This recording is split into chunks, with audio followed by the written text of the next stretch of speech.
Hello SleekBill users. Welcome to the SleekBill Knowledge Hub. In this video, we'll learn how to show a secondary signature in your invoice in SleekBill. Let's get started.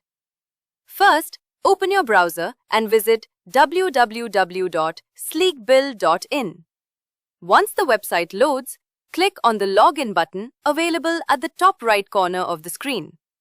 Now enter your registered email ID and password. After entering the details, click on the Sign In button. After successful login, you will be redirected to the dashboard. From the dashboard menu, click on Preferences. Inside Preferences, you will find all invoice and company-related settings. From the left sidebar menu, scroll down and click on Invoice Settings. Now locate the secondary signature option. Turn on the toggle for Show in Invoice. After enabling the option, click on the Save button to apply the changes.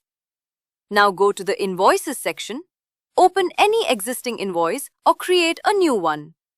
Click on Preview or Print. You will now be able to see the secondary signature displayed on the invoice. If you enjoyed the video, please like and share it with others in need. For more videos like this, click the bell icon and subscribe.